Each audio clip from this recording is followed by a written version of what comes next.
నమస్తే, welcome to our news network. Amit Shah ఈ వర్షాకాలం పార్లమెంట్ సమావేశాలు ప్రారంభమైన మొదటి రోజు తప్ప ఆ తర్వాత ఇంతవరకు సమావేశాలకు రావడం లేదు. అతను సమావేశాలకు రావడానికి భయపడుతున్నాడని ప్రతిపక్షాలు అంటున్నాయి.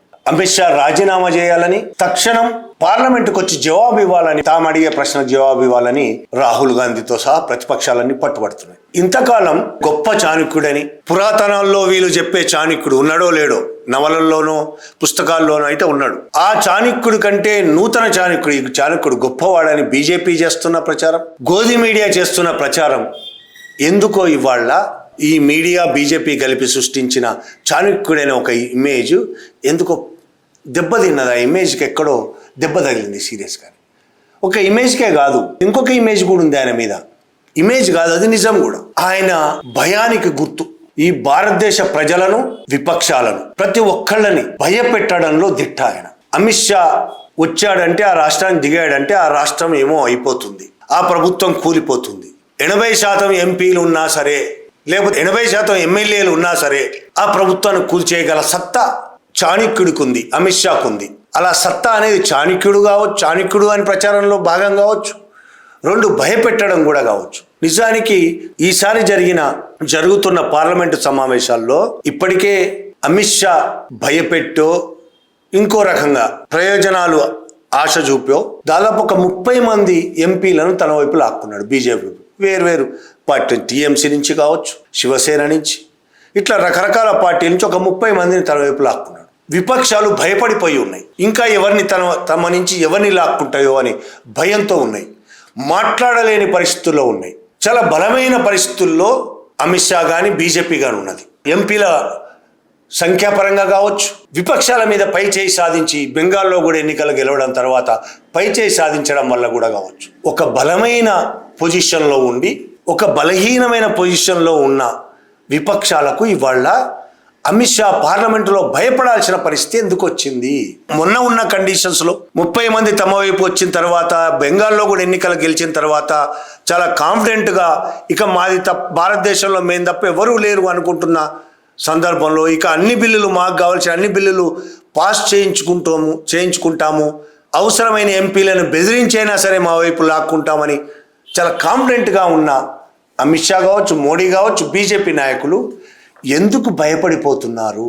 సడన్గా 4 రోజుల్లోనే పరిస్థితుల్లో ఎందుకు మార్పు వచ్చింది? ఇంత మార్పు ఎందుకు వచ్చింది? అందరినీ భయపెట్టే అమిత్ షా ఎందుకు వణికిపోతున్నాడు? దానికి కారణం జంజీ ఉద్యమం. జంజీ ఉద్యమం ప్రస్తుతం భారతదేశంలో ఒక వాతావరణాన్ని మార్చిపడేసింది. బీజేపీ అంటే భయం, ముఖ్యంగా అమిత్ షా అంటే భయం. ఆ భయాన్ని పోగొట్టింది జంజీ ఉద్యమం. జంజీ ఉద్యమంలో అమిత్ షా మీదనే మీమ్స్ తయారు చేసి సోషల్ మీడియాలో ప్రచారం చేశారు, పోస్టర్లు తయారు చేసి ప్రదర్శించారు. విపక్షాలకు కూడా ఆ జంజీ ఉద్యమం తర్వాత ధైర్యం వచ్చింది. నిన్నటిదాకా తమను బలహీనపరచడానికి బీజేపీ చేస్తున్న కుట్రలకు భయపడి కలుగుల్లో దాక్కునే పరిస్థితి నుంచి ధైర్యంగా ఎదుర్కొనే పరిస్థితికి వచ్చారు. డిఫెన్స్ నుంచి అఫెన్స్కి వచ్చారు. వాళ్ళు మైనార్టీలోనే ఉండొచ్చు విపక్షాలు, కానీ అఫెన్స్లో ఉన్నారు. ఇవాళ జరుగుతున్న వర్షాకాల సమావేశాల్లో పార్లమెంట్లో అఫెన్స్లో ఉన్నారు. అందుకనే అమిత్ షా భయపడుతున్నాడు. ఢిల్లీ జంతర్ మంతర్ దగ్గర జరిగిన జంజీల ఉద్యమంలో జూలై 20వ తారీఖు జంజీల మీద పోలీసులు చేసిన అతి దుర్మార్గ క్రూరమైన దాడి, పెల్లెట్ గన్లతో కాల్చారు. మొహాలు మొత్తం చాలా మందివి గాయాలపాలైన, ఒక అతని కళ్ళు పోయింది. విపరీతమైన కొట్టారు, లాఠీలతో కొట్టారు, లాఠీలకు మేకులు పెట్టి కొట్టారు. ఇక స్త్రీలనైతే చాలా అసహ్యమైన పద్ధతులు, జుగుత్సాకరమైన పద్ధతిలో పోలీసులు స్త్రీల పట్ల వ్యవహరించారు. వెనకాతల నుంచి కర్ర పెట్టి కుచ్చారు, వెయ్యరాని ప్రదేశాల్లో చేతులు వేశారు. ఇక ఒకటి కాదు, కొన్ని చెప్పడానికి కూడా మనకే మనసు ఒప్పదు, అంత దుర్మార్గంగా చేశారు. దాని మీద అమిత్ షా జవాబు చెప్పాలి. అమిత్ షా నాయకత్వంలో ఉన్న హోమ్ మినిస్ట్రీయే ఢిల్లీ పోలీసులకు నాయకత్వం వహిస్తుంది కాబట్టి, ఢిల్లీ పోలీసులకు ఆదేశాలు ఇచ్చేది అమిత్ షానే కాబట్టి, ఈ చర్యలు చేసినందుకు అమిత్ షా రాజీనామా చేయాలి. ఆ ఢిల్లీలో జరిగిన సంఘటనల మీద పార్లమెంటుకు వచ్చి జవాబు చెప్పాలనేది ప్రతిపక్షాలు అడుగుతున్నాయి. పార్లమెంటుకు రావడం లేదు, పారిపోయారు పార్లమెంటు నుంచి. మోడీ రావడం లేదు, అమిత్ షా రావడం లేదు. గతంలో ఇదే అమిత్ షా మణిపూర్ సంఘటనలకు సంబంధించి, మణిపూర్లో చాలా హింస జరిగింది, దానికి కారణం బీజేపీయే, చాలా మందిని అనేక మంది చనిపోయారు. 2 మహిళలను నగ్నంగా ఊరేగిస్తూ కొట్టారు. చాలా సంఘటనలు జరిగాయి. దాని మీద జవాబిస్తూ 2-2.5 గంటల పాటు మాట్లాడాడు అమిత్ షా. దానికి సంబంధించి ప్రశ్నలు అడిగితే విపక్షాలు దాని మీద దాడి చేస్తే ఆ అంశం మీద అధికార పక్షం మీద 2-2.5 గంటలు మాట్లాడాడు. నేను పారిపోను ఇక్కడి నుంచి అని చెప్పాడు. పారిపోతున్నారు అని విపక్షాలు మాట్లాడుతూ నేను పారిపోను, నేను జవాబు చెప్తాను ఎంతసేపు అయినా అని జవాబు చెప్పాడు. ఆ రోజు 2023 ఆ రోజున్న ధైర్యము ఇప్పుడు ఏమైంది? ఆ రోజు అబద్ధాలు చెప్పడానికి వచ్చిన ధైర్యం, మణిపూర్ విషయంలో చాలా అబద్ధాలు చెప్పారు, అబద్ధాలు చెప్పడానికి ఉన్న ధైర్యము ఇవాళ నిజాలైన అబద్ధాలైనా చెప్పడానికి ఎందుకు లేదు? పార్లమెంట్ రావడానికి ఎందుకు సాహసం చేయటం లేదు? ఆయన తరపున కొంతమంది మంత్రులు, ఇతర బీజేపీ నాయకులు ప్రెస్ మీట్లు పెట్టి జవాబులు ఇస్తారు అమిత్ షా తరపున. కానీ అమిత్ షా కిక్కురు మనడు, మాట కూడా మాట్లాడు. మంత్రులు ఏం మాట్లాడతారు? ఒక మంత్రి జితేందర్ సింగ్ అనుకుంటా, ఆయన ఏం మాట్లాడతాడు? అమిత్ షా ఆర్డర్స్ ఇస్తారా? కాల్చమని, పెల్లెట్ గిన్లు కాల్చమను, లాఠీ చార్జ్ చేయమను. అమిత్ షా హోంమంత్రి ఎందుకు ఆర్డర్స్ ఇస్తారు? కింద ఉన్న అధికారులు, మెజిస్ట్రేట్లు ఆర్డర్స్ ఇస్తారు, వాళ్ళే కాల్చమని చెప్తారు. ఇందులో కూడా ప్రతిపక్షాలు చాలా గట్టిగా పట్టుకున్నాయి. ఒకవేళ అమిత్ షానే ఆర్డర్స్ ఇస్తే అమిత్ షా రాజీనామా చేయాలి. అమిత్ షాకు తెలియకుండా కింది అధికారులు ఆర్డర్స్ ఇస్తే అది అమిత్ షా చేతగానితనం. హోంమంత్రిగా ఆయన ఉండడానికి అర్హత లేదు కాబట్టి ఆయన రాజీనామా చేయాలని డిమాండ్ చేస్తుంది. ఎట్టయినా సరే ఆయన రాజీనామా చేయాల్సిందే. ఇంకోటి, ఆర్డర్స్ ఇచ్చే బాధ్యత హోంమంత్రిది కాదు, హోంమంత్రి ఇవ్వరు అని అన్నందుకు జితేందర్ సింగ్ మీద నోటీసులు ఇచ్చారు ఇప్పుడు ప్రతిపక్షాలు. ఇంత జరుగుతున్నా ప్రతిపక్షాలు పార్లమెంటు బయట, పార్లమెంటు ఆవరణలోనే బ్యానర్లు పట్టుకొని తిరుగుతున్నాయి. అమిత్ షా రాజీనామా చేయాలి, రావడం లేదు అమిత్ షా. మోడీ వచ్చి అమిత్ షా కూడా మోడీ పార్లమెంటుకు రావడం లేదా, పార్లమెంటు సమావేశాలకు రావడం లేదు. ఒకసారి అనుకుంటా క్యాబినెట్ మీటింగ్లో పాల్గొని వెళ్ళిపోయారు అక్కడి నుంచి అక్కడే, కానీ సమావేశాలకు మాత్రం రావడం లేదు. ఈ దేశాన్ని అంతగా బెదిరించిన అమిత్ షా ఎందుకు ఇవాళ భయపడిపోతున్నాడు? అమిత్ షా ఈ భయపెట్టడం అనేది ఇవాళ కొత్తగా రాలే. దేశ హోంమంత్రి అయిన తర్వాత ఆయన భయపెట్టడం నేర్చుకోలేదు. భయపెట్టడం అనేది ఆయన గుజరాత్ నుంచే వచ్చింది. గుజరాత్లో ఆయన హోమ్ మినిస్టర్గా ఉన్నప్పుడే భయపెట్టడం నేర్చుకోలేదు. ఆయన విద్యార్థి దశలో ఉన్నప్పుడే భయపెట్టడం నేర్చుకున్నాడు. నేర్చుకోవడం కాదు, అప్పటి నుంచి ఆయన అమలుపరుస్తున్నాడు. భయపెట్టడం ద్వారానే తను గెలుస్తాను అనేది ఆయన నమ్మకం. రాజ్దీప్ సర్దేశాయ్ ఒక ఇంటర్వ్యూలో చెప్పాడు. He was contesting an election for college and the candidate against him was a woman and the class had half women, half men. Now the worry was the women will all vote for the girl. What did they do? Pre-mobile age, they rang up all the women's parents and told them don't send your daughters tomorrow to college. Tufan hone wala. There's going to be some trouble in the college. 30 women were absent. Amit Shah 1 by 10 or 12 votes. ఆయన విద్యార్థిగా ఉన్నప్పుడు ఎన్నికలు జరిగాయి. ఈయన అధ్యక్షుడిగా నిలబడ్డాడు. ఈయనకు పోటీగా ఒక యువతి నిలబడ్డది. ఆ కాలేజీలో దాదాపు 50% ఉంటారు అమ్మాయిలు, అబ్బాయిలు. అమ్మాయిలందరూ ఆ యువతి వైపే ఉన్నారు, అబ్బాయిల్లో కూడా చాలా మంది యువతి వైపే ఉన్నారు. కాబట్టి అబ్బాయిలు ఎక్కువ మంది అమిత్ షా వైపు ఉన్నారు, కానీ మైనార్టీ అయినా సరే యువతి వైపు ఉన్నారు. పరిస్థితి చూస్తే ఖచ్చితంగా అమ్మాయి గెలుస్తుంది అనేది అర్థమైంది. కానీ తను గెలవాలి. ఎట్లా గెలవాలి? భయపెట్టి గెలవాలి. వాళ్ళను భయపెడితే వాళ్ళేం భయపడే పరిస్థితులు లేరు. భయపెట్టి చూశారు, భయపడే పరిస్థితి లేరు. అప్పుడే ఒక కుట్ర చేశాడు. విద్యార్థి దశలో ఉండగానే కుట్రలు ఎలా చేయడం ఆయనకు అలవాటు అనేది రాజ్దీప్ సర్దేశాయ్ చెప్పిన మాటల్లో, ఆయన పరిశోధన చేసి చెప్పిన మాటలే. రేపు ఎలక్షన్లకు ముందుగానే అమ్మాయిలకు సంబంధించిన అన్ని అడ్రస్సులు తెలుసుకొని, ఎంతమంది ఉన్నారో అంతమంది అమ్మాయిల అడ్రస్సులు తెలుసుకొని, అమ్మాయిల ఇళ్లకు రేపు ఎలక్షన్లు అనగా ఉత్తరాలు రాశారు. ఏమని? రేపు మా కాలేజీలో ఫలానా మీ అమ్మాయి చదివే కాలేజీలో ఎన్నికలు జరగబోతున్నాయి, అక్కడ కొట్లాటలు జరగబోతున్నాయి, హింస జరగబోతుంది, చాలామంది చనిపోయే అవకాశం ఉంది, బీభత్సం జరగబోతుంది. కాబట్టి మీ అమ్మాయిని కాలేజీకి పంపిస్తే మీ అమ్మాయి బతికొస్తుందనే నమ్మకం లేదు. ఇది ఆ ఉత్తరాల సారాంశం. అక్కడైతే ఎవరైతే అమ్మాయిలు చదువుతున్నారో వాళ్ళందరూ అన్ని కుటుంబాలకు, అన్ని ఇళ్లలోకి లేఖలు పంపించేశారు రకరకాల పద్ధతుల ద్వారా. అప్పటికి ఏబీవీపీ నాయకుడు, ఏబీవీపీ కార్యకర్తలు, ఆయన చదువుతున్న దగ్గరే కాకుండా చుట్టుపక్కల ఉన్న ఏబీవీపీ కార్యకర్తలందరి ద్వారా అందరి ఇళ్లలోకి అడ్రస్లు ఇచ్చి మరి ఆ లేఖలు పంపించాడు. తల్లిదండ్రులు సహజంగా భయపడతారు. ఏముంది, ఒక్కరోజు కాలేజీకి పంపకపోతే అయిపోయాయి, ఎలక్షన్లు ఓటేయకపోతే ఏమవుతుంది?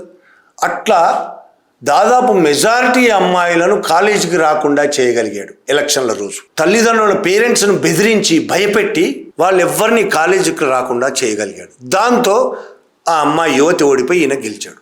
గెలవడం కోసం ఎంత దూరమైనా వెళ్తాడు, దూరం అనేది మంచి పద్ధతుల్లో దూరం కాదు, దుర్మార్గమైన క్రూరమైన పద్ధతుల్లో ఎంత దూరమైన వెళ్తాడు అనేది ఆయన చిన్ననాడే నిరూపించుకున్నాడు.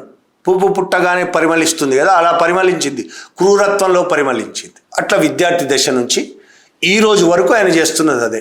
గుజరాత్లో హోంమంత్రిగా ఉన్నప్పుడు ఆయన చేసింది ఏంటి? ఆయన మీద కేసులు ఉన్నాయి. ఆయనను గుజరాత్ నుంచి బహిష్కరించింది కోర్టు, గుజరాత్ నుంచి బహిష్కరించింది. హిరణ్ పాండ్యా అనే అతను హోమ్ మినిస్టర్గా ఉన్నప్పుడు అతని మర్డర్ కేసు, ఈయన మీద మర్డర్ కేసు ఉన్నది. ఇంకా చాలా కేసులు ఉన్నాయి ఈయన మీద, బెదిరించడం, భయపెట్టడం, హత్యలు చేయడం అనే కేసులు ఉన్నాయి. సహజంగా కొట్టుడు పోతాయి. ఒక జడ్జి ఈయన మీద కేసులను సీరియస్గా పరిశీలిస్తూ విచారిస్తుండడం వల్ల ఆ జడ్జి మర్డర్ అయిపోయాడు. ఎవరు చేశారు ఇప్పటికి తేలదు. లోయా, జస్టిస్ లోయా. ప్రపంచానికి తెలుసు ఎవరు చేశారో, కానీ అధికారికంగా ఎవరు ఏం చెప్పలేరు, తెలియదు ఎవరు చేశారు. గుజరాత్ మారణకాండ గుర్తుండే ఉంటుంది మీకు. కొన్ని వేల మంది చనిపోయారు, ముస్లింలు చనిపోయారు, హిందువులు కూడా చనిపోయారు. రాజకీయ ప్రయోజనాల కోసం జరిగిన మారణకాండ అది.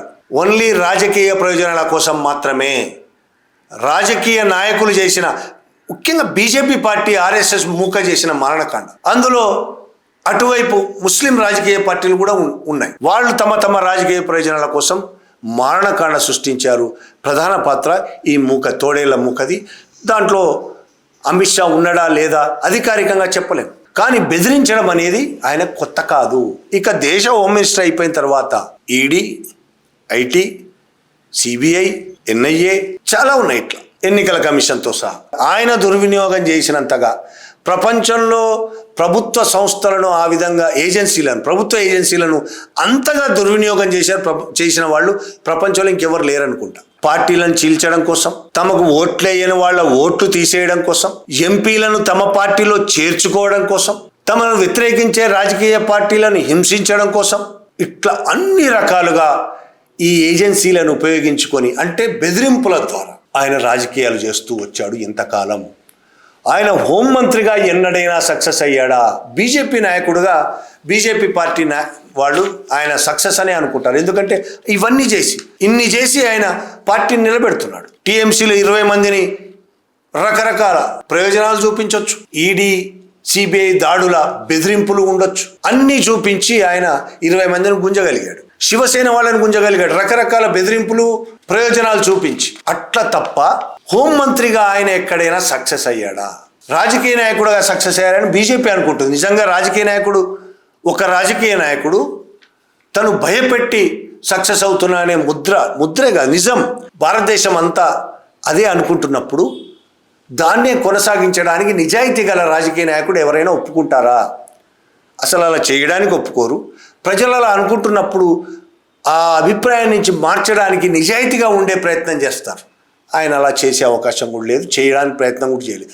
ఆయన ఖచ్చితంగా, ఆయనే కాదు, మొత్తం బీజేపీ, మోడీతో సహా వాళ్ళు అనుకునేది ఏంటంటే ఎలాగైనా సరే అది నిజాయితీయా, రాజ్యాంగబద్ధమా, చట్టబద్ధమా, వీటితో సంబంధం లేదు, అధికారంలో ఉండాలి. ఎలాగైనా సరే బెదిరించి ఉంటామా, డబ్బులు ఆశపెట్టి చూపించి ఉంటామా, లేదంటే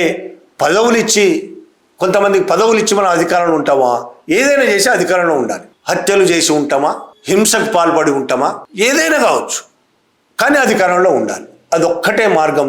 అందుకని బీజేపీ వాళ్ళకి ఆయన గొప్ప రాజకీయ నాయకుడు, చాణక్యుడు అనిపిస్తుంది. కానీ ఈ భారతదేశ హోంమంత్రిగా ఆయన సక్సెస్ అయ్యాడా? నిజంగానే సక్సెస్ అయ్యాడా? ఎప్పుడైనా అటువైపు ఆలోచించారా? ఆయనను చాణక్యుడని, అది అని కథలు చెప్తారు కదా, గోధి మీడియా కూడా ప్రచారం చేస్తుంటుంది. ఐటీ సెల్, ఈ ఐటీ సెల్ కూడా అదే ప్రచారం చేస్తుంది కదా. ఒక్కసారి ఎప్పుడైనా ఆయన హోంమంత్రిగా ఎంతవరకు సక్సెస్ అయ్యాడు ఎప్పుడైనా ఆలోచించారా? ఈ దేశం ఆలోచించిందా? మణిపూర్ హింస 3 ఏళ్లుగా కొనసాగుతున్నది. 3 ఏళ్లుగా బీజేపీ ప్రభుత్వం ఉన్నది అక్కడ. బీజేపీ ప్రభుత్వం ఉన్నప్పుడే మొదలైంది. తీవ్రమైన హింస తర్వాత, సంవత్సరం తర్వాత రాష్ట్రపతి పాలన పెట్టారు. తర్వాత రాష్ట్రపతి పాలన ఎత్తేసి మళ్ళీ బీజేపీ పాలన మొదలైంది. అయినా ఈ రోజుకి హింస తగ్గటం లేదు. 100 మంది చనిపోతున్నారు. ఇంతకుముందే చెప్పాను, 2 అమ్మాయిలని నగ్నంగా ఊరేగింపు తీసి కొట్టుకుంటూ తీసుకొచ్చారు. అనేక రేపులు జరిగినాయి, హత్యలు జరిగినాయి. ఒక్కటి కాదు, చాలా దుర్మార్గాలు జరుగుతుంది. ఇప్పటికీ ప్రజలు అల్లకల్లోలమైపోతున్నారు అక్కడ. హోంమంత్రిగా అది ఫెయిల్యూర్ అంటామా, సక్సెస్ అంటామా?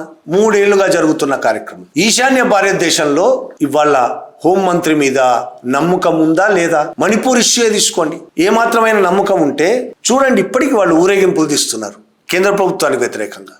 హింసలకు తట్టుకోలేకపోతున్నారు ప్రజలు. ఒకళ్ళ మీద ఒకళ్ళు దాడులు, కుక్కీల మీద మైతీలు, మైతీల మీద కుక్కీలు దాడులు చేసుకుంటూనే ఉంటున్నారు. ఆ దాడులకు వాళ్ళిద్దరి మధ్య శత్రుత్వం రగిల్చింది బీజేపీ ముఖ్యమంత్రి మైతీ, గత ముఖ్యమంత్రి మైతీ, ఇప్పటి ముఖ్యమంత్రి మైతీ.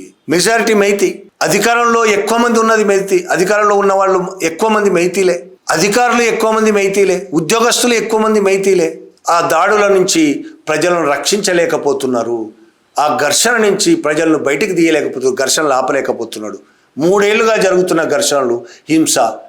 హోమ్ మినిస్టర్గా ఏం సక్సెస్ అయినట్టు ఈయన? ఇక 370 ఆర్టికల్ రద్దు చేసి ఉగ్రవాదాన్ని మొత్తం ఇక ఉగ్రవాదం ఉండదు అని పార్లమెంట్లో గప్పాలు కొట్టారు కదా, ఏతులు కొట్టడం కూడా అంటారు దాన్ని.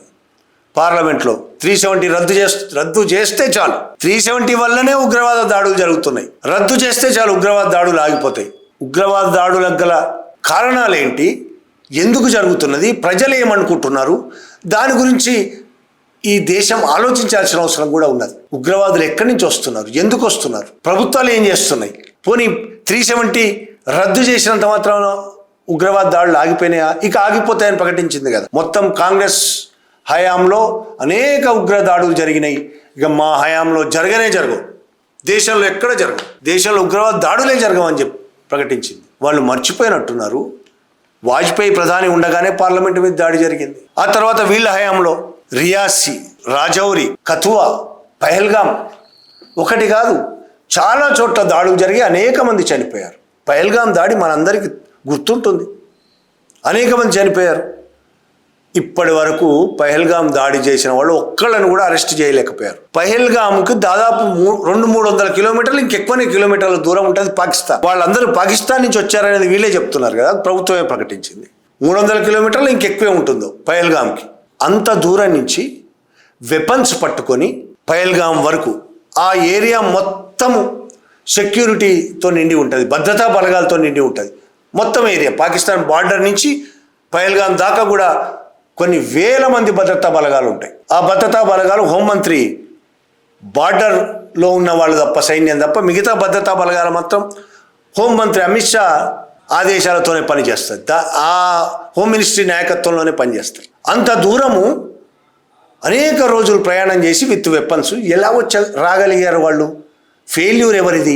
జమ్మూ కాశ్మీర్ హైవే మీద కొన్ని 100 కిలోమీటర్ల దూరం నుంచి పాకిస్తాన్ నుంచే వచ్చారని చెప్పారు. అక్కడ కూడా ఆర్డిఎక్స్ పేల్చి అనేక మంది సైన్యాన్ని చంపేశారు. వాళ్ళు చెప్తున్న ఉగ్రవాదులే. అన్ని 100 కిలోమీటర్లు ఆర్డిఎక్స్ ఎలా వచ్చుంటుంది? ఆర్డిఎక్స్తో నింపిన వెహికల్ ఎలా వచ్చుంటుంది? ఎవరిది ఫెయిల్యూర్? హోమ్ మినిస్టర్ది కాదా? ఒక ఫెయిల్యూర్ కాదు ఇది, ఫెయిల్యూర్ మొత్తం ఆయనవి. ఏ ఒక్క సక్సెస్ లేదు హోమ్ మినిస్టర్. వాళ్ళు ఈ మధ్య చాలా సక్సెస్ల గురించి చెప్తున్నారు.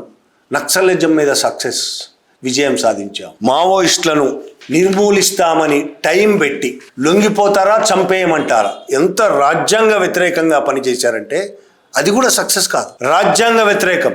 దాన్ని సక్సెస్ అనరు.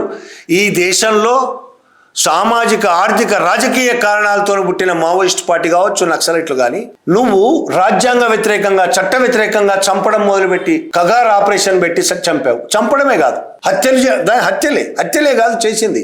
ఒక్క మావోయిస్టులనే కాదు, ఆదివాసులను కొన్ని 100 మందిని చంపేశావు, పసిపిల్లలతో సహా 100 మందిని చంపేశావు. ఒక దేశం మీద యుద్ధం చేసినట్టుగా డ్రోన్ల ద్వారా బాంబింగ్ చేసావు, గ్రామాల మీద డ్రోన్ల ద్వారా బాంబింగ్. ఏదో దేశాన్ని ఆక్రమించి 3 రంగుల జెండాని బాతినట్టు కర్రెగుట్టల మీద 3 రంగుల జెండా బాతి గొప్పగా చెప్పుకున్నాం. హత్యలు, అక్కడ భూములను అదానీ, అంబానీ, ఇంకొంతమంది వేదాంత లాంటి కొంతమంది పెట్టుబడిదారుల చేతుల్లోకి ఇవ్వడం కోసం, ఆదివాసుల చేతుల్లోంచి గుంజుకొని వాళ్ళకి ఇవ్వడం కోసం ఈ మారణకాండ చేశావు నువ్వు. దీంట్లో విజయం అంటారా? ఈ దేశ ప్రజల రక్తంతో ఆట ఆడుకున్న నువ్వు దానికి ఎవరి విజయంగా చూస్తావు? ఆదివాసుల మీద దోపిడీదారుల విజయం, కార్పొరేట్ కంపెనీల విజయం. ఆ విజయం ఎల్లకాలం ఉంటుందని నమ్మకం కూడా ఉండాల్సిన అవసరం లేదు. ఆదివాసులు ఇంకా పోరాడుతూనే ఉన్నారు. అనేక మంది చనిపోయిన పోరాటం కొనసాగిస్తూనే ఉన్నారు ఆదివాసులు. ఇక ఈయన కాలంలో రైతుల ఉద్యమం మీద, విద్యార్థుల ఉద్యమం మీద, పౌరసత్వ చట్ట వ్యతిరేక నిరసనల మీద ఎంత దారుణమైన దాడులు జరిగాయంటే దేశవ్యాప్తంగా దుర్మార్గమైన దాడులు జరిగినాయి. అనేక మంది రైతులు చనిపోయారు, వెహికల్స్ ఎక్కించి చంపించారు రైతులని. ఎవరికి శిక్షలు కూడా ఉండవు. ఇంతమందిని హత్య జరిగిన తర్వాత, చంపేసిన తర్వాత సక్సెస్ అనుకుంటే ఎట్లా? సైబర్ నేరాలు అమిత్ షా వచ్చిన తర్వాత ఇప్పటి వరకు ప్రతి సంవత్సరం పెరుగుతూనే ఉన్నాయి సైబర్ నేరాలు, డిజిటల్ ఫ్రాడ్స్, సైబర్ స్కామ్లు, ఆన్లైన్ మోసాలు పెరుగుతూనే ఉన్నాయి. దాన్ని అరికట్టడానికి కూడా ఏం చేస్తున్నట్టు? ఆయన టైం అంతా ఏ పార్టీని విడగొట్టాలి, ఏ ఎంపీని కొనాలి, ఇదే పని. ఆయన మంత్రిత్వ శాఖ గురించి ఎన్నడైనా పట్టించుకున్నాడు ఆయన? దేశంలో గవర్నర్ల జోక్యం రాష్ట్రాల్లో విపరీతంగా పెరిగిపోయింది. కేంద్ర జోక్యం అని విపరీతమైన కేంద్ర బలగాలు రాష్ట్రాల్లో వినియోగిస్తున్నారు. రాజ్యాంగ వ్యతిరేకంగా, సమాఖ్య స్ఫూర్తికి విరుద్ధంగా పనిచేస్తున్న హోమ్ మినిస్ట్రీ పనిచేస్తున్నది. అన్ని ఫెయిల్యూర్సే ఉన్నాయి. ఆయన హోంమంత్రిగా మొత్తం అట్టర్ ఫ్లాప్, ఫెయిల్యూర్. కానీ బీజేపీ ఆయన చాణక్యుడని, గొప్ప రాజకీయ నాయకుడని మాట్లాడుతుంది కదా. అది ఎందుకనంటే రాజ్యాంగ వ్యతిరేకంగా, చట్ట వ్యతిరేకంగా ఆయన పార్టీలను చీల్చి తన పార్టీని నిలబెడుతున్నాడు. అందుకోసం ఆయన చాణక్యుడు అంటుంది, గొప్ప రాజకీయ నాయకుడు అంటుంది. ఒక్క బీజేపీయే కాదు, గోధి మీడియా కూడా అదే ప్రచారం చేస్తుంది. ఈ మధ్య అస్సాంలో వరదలు వచ్చి అనేక మంది చనిపోతున్నారు, బీభత్సం అవుతుంది మొత్తం. ఏం చేస్తున్నాడు హోమ్ మినిస్టర్? కనీసం అస్సాం పోయిండా? మణిపూర్లో అంత హింస జరుగుతుంటే, అంతా అయిపోయిన తర్వాత పోయాడు తప్ప, హింస జరుగుతుంటే వాళ్ళకు భరోసా కల్పించడానికని పోయాడా? సరే, ప్రధాని ఎలాగూ పోలే, ఈయన మాత్రం పోయిండా? అస్సాం గురించి పట్టించుకుంటున్నాడా? కనీసం పోయాడా? వాళ్ళకి ధైర్యం చెప్పడానికైనా పోయాడా? ఇక ఈయన హోమ్ మినిస్ట్రీ కిందనే పనిచేసే SIR పనిచేస్తుంది. SIR ద్వారా చొరబాటుదారులందరినీ కనిపెట్టి ఆయన అనేక ఉపన్యాసాలు ఇచ్చాయి. ఎలక్షన్ల ప్రచారంలో బెంగాల్లోనైతే మమతా బెనర్జీ చొరబాటుదారులందరినీ తన ఓటర్లుగా మార్చుకుంది. బంగ్లాదేశీలందరూ బెంగాల్లో ఉన్నారు. మేమొస్తే కొద్ది రోజుల్లోనే చొరబాటుదారులందరినీ వెనక్కి తరిమేస్తాం, అందరినీ తీసేస్తాం. వాళ్ళు ఓటు హక్కు తీసేశారు, ఎన్నికల కమిషన్ ఓటు హక్కు తీసేసింది, మేము పౌరసత్వమే తీసేసి వెనక్కి పంపిస్తాం. అస్సాంలో జరిగింది, బెంగాల్లో జరిగింది, బీహార్లో జరిగింది. అనేక మంది ఓట్లను తీసేశారు, పౌరసత్వం. వాళ్ళు ఈ దేశ పౌరులు కాదు, చొరబాటుదారులు అన్నారు కదా. ఎంతమంది చొరబాటుదారుల్ని గుర్తించారు? ఎంతమంది చొరబాటుదారుల్ని వెనక్కి పంపించారు? ఏమైనా లెక్క ఉందా? ఎన్నడైనా ప్రకటించారా? బెంగాల్లో ఇంతమంది చొరబాటుదారులను, అధికారిక ప్రకటన, బెంగాల్లో ఇంతమంది చొరబాటుదారులను వెనక్కి పంపాం, అస్సాంలో ఇంతమందిని వెనక్కి పంపాం, బీహార్లో ఇంతమందిని వెనక్కి పంపాం. ఏవి లెక్కలు? ఒక్క చొరబాటుదారుడి గురించి కూడా ప్రకటన లేకపోతే ఇన్ని కోట్లు ఖర్చు పెట్టి SIR చేస్తున్నారు కదా. మీరు చొరబాటుదారులు ఉన్నారు కాబట్టి SIR చేస్తున్నామని చెప్తున్నారు కదా. ఏది చొరబాటుదారులు మరి? ఒకవేళ ఉంటే ప్రకటించండి, ఎంతమంది ఉన్నారు, ఎప్పుడు పంపించారు వెనక్కి, ఎప్పుడు పంపిస్తారు, వివరాలు బయట పెట్టాలి కదా. అందులో కూడా వైఫల్యమే. ఈ వైఫల్యాలన్నీ ఉన్న ఆయన చాణక్యుడని చెప్పుకున్నా, గొప్ప రాజకీయ నాయకుడని చెప్పుకున్నా, ఈ దేశానికి వచ్చే ఉపయోగం ఏమీ లేదు. ఆయన వల్ల దేశానికి నష్టమే తప్ప ఇప్పటివరకు లాభం వచ్చింది ఏమీ లేదు, ప్రయోజనం ఏమీ లేదు. ఈ దేశ ప్రజలకు ఏ ప్రయోజనము లేదు, పైగా చాలా నష్టం మాత్రం ఉన్నది. పాత విషయాలన్నీ పక్కన పెడితే మొన్న జరిగిన ఢిల్లీ విషయాలే చూడండి. వందల మంది విద్యార్థులు హాస్పిటల్ పాలయ్యారు. పెల్లెట్ గన్స్తో, లాఠీలతో తీవ్రమైన హింసలు పెట్టి, అమ్మాయిలను దారుణంగా హింసించారు. ఇప్పుడు చిన్నపిల్లల మీద మళ్ళీ దాడులు చేస్తున్నారు. సోషల్ మీడియా దాడులు కావచ్చు. బయటికి వస్తే రేప్ చేస్తాం, బయటికి వస్తే చంపేస్తాం. చిన్న పిల్లలను పట్టుకొని రేప్ చేస్తాం, చంపేస్తామని బెదిరింపులతో 15 ఏళ్ళ అమ్మాయితో క్షమాపణలు చెప్పించుకొని పొంగిపోతున్నారు. గొప్ప విజయం సాధించాం మేము, చాలా గొప్ప విజయం. మోడీని తిడుతుందా? వాళ్ళు తిట్టొచ్చు, ఆ పార్లమెంటులోనే బూతులు తిట్టొచ్చు. బీజేపీ ఎంపీలు చర్చల సందర్భంగా టీవీ లైవ్లోనే బూతులు తిట్టొచ్చు. బహిరంగ సభలో మన రాజాసింగ్ లాంటి వాళ్ళు బహిరంగ సభల్లోనే బూతులు తిట్టొచ్చు. పిల్లలు బూతులు తిట్టడాన్ని ఎవరు సమర్థించడం లేదు. ఇక పిల్లలే కాదు, ఈ దేశంలో ఎవ్వరూ బూతులు తిట్టకూడదు. బూతులు స్త్రీని కించపరచడం మాత్రమే. ఈ భారతదేశంలో ప్రతి బూతు స్త్రీని కించపరచడానికి కనిపెట్టినవే. పురుషుడిని తిట్టడం అనేది స్త్రీని తిట్టడమే. ఏ మగవాడిని తిట్టండి, వాళ్ళ అమ్మనో, వాళ్ళ అక్కనో, వాళ్ళ చెల్లెనో, స్త్రీలను కించపరచడమే. పితృస్వామిక సమాజము తిట్లను కనిపెట్టింది పురుషుడే, బూతులు కనిపెట్టిందంతా పురుషుడే. కాబట్టి స్త్రీని దుర్మార్గంగా స్త్రీ మీద దాడి చేయడానికే ఈ తిట్లన్నీ, బూతులన్నీ పనికొస్తాయి. కనిపెట్టింది ఎవరు? ఇప్పుడు జంజీలా? ఈ తిట్లన్నీ, బూతులు కనిపెట్టింది జంజీలా? ఎవరు కనిపెట్టారు? ఎవరు కొనసాగిస్తున్నారు? ఈ పితృస్వామిక వ్యవస్థను కొనసాగిస్తున్నది ఎవరు? ఈ భూస్వామ్య భావజాలాన్ని కొనసాగిస్తున్నది ఎవరు? జంజీలా? మీరా? జంజీలు ప్రశ్నిస్తున్నారు. 1,00,000 మందికి పైగా వచ్చిన జంజీల్లో 4-5 మాత్రమే బూతులు మాట్లాడారు. వాళ్ళు కూడా మళ్ళీ చెప్తున్నారు, వాళ్ళు సోషల్ మీడియాలోనే మాట్లాడుతున్నారు. మీరు నేర్పించిన బూతులు అవి. మీ సినిమాలు, మోడీ చాలా గొప్పగా పొగిడిన సినిమా ఉంది దురంధర్లో ఎన్ని బూతులు ఉన్నాయి? అది చాలా గొప్పగా అనిపిస్తుంది మోడీకి. గొప్ప సినిమాను ప్రకటన చేస్తాడు, ప్రచారం చేస్తాడు, చాలా గొప్పగా అనిపిస్తుంది. ఎన్ని బూతులు ఉన్నా ఏం కాదు, మేము అవే నేర్చుకుంటున్నాం అని చెప్తుంది అమ్మాయి. ఆ బూతులే నేర్చుకుంటున్నాం దురంధర్ సినిమాలు చూసి మీరు మాట్లాడిన మాటలు చూసి. పార్లమెంట్లో మాట్లాడిన బూతులు మాట్లాడితే అది కరెక్టేమో అనుకుంటారు పిల్లలు. పార్లమెంట్ అంటే చాలా గొప్పది, పవిత్రమైన పార్లమెంట్లో బూతులు మాట్లాడడం అంటే బూతు కూడా సరైంది అనుకుంటారు కదా పిల్లలు. వాళ్ళకి ఏం తెలుస్తుంది? 15 ఏళ్ల పిల్లలకి. వాళ్ళ మీద కసి తీర్చుకోవడానికి రేప్ చేస్తామని, చంపేస్తామని వేల కొద్ది మెసేజ్లు పెట్టి బెదిరించి, 2 అమ్మాయిల ఇంటికైతే ఒకటి వెళ్ళిపోయాడు ఇంట్లోకే, క్షమాపణ చెప్పండి బెదిరించి మరి క్షమాపణ చెప్పించాడు. ఎవరు వీళ్ళందరూ?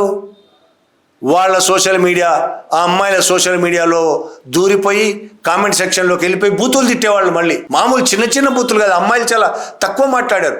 వీళ్ళ బూతులు చూస్తే దారుణంగా ఉంటాయి. ఇట్లా కూడా ఉంటాయి ఆ బూతులని. మనుషులు ఇంత అసహ్యంగా ఉంటారా, ఇంత దుర్మార్గంగా క్రూరంగా అసహ్యంగా ఉంటారా అనిపిస్తుంది. ముఖ్యంగా వీళ్ళ దాడులు మొత్తం స్త్రీల మీదనే ఉంటాయి. తెలుగు దాంట్లో చూడండి, తులసి చందు మీద ఇట్లే దాడి జరిగింది, వనజ మీద ఇట్లే దాడి జరిగింది. యూట్యూబర్స్ వాళ్ళు బూతులు తిడుతూ కామెంట్లు చేశారు. ఎవరు ఈ కామెంట్లు చేసిన వాళ్ళందరూ? మరి ఈ బూతుల కామెంట్లు చేసిన, అసహ్యమైన బూతుల కామెంట్లు చేసిన వాళ్ళు ఈ తొడేల మూకనే, సంఘీ మూక.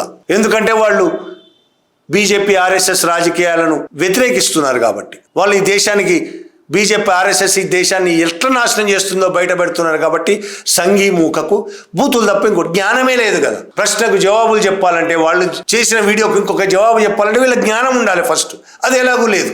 అజ్ఞానమే వాళ్ళకున్న గొప్ప జ్ఞానం, మూర్ఖత్వమే వాళ్ళకున్న జ్ఞానం. అందుకని వాళ్ళు బూతులే తిడతారు. ఆ బూతులు తిట్టే వాళ్ళందరూ, అసహ్యమైన బూతులు తిట్టే వేలాది మంది ఇవాళ జంజీలు బూతులు తిడుతున్నారు. ఎంత బాధపడిపోతున్నారు. వాళ్ళే కాదు, కొంతమంది లిబరల్స్ అని చెప్పుకునే వాళ్ళు కూడా ఉన్నారు.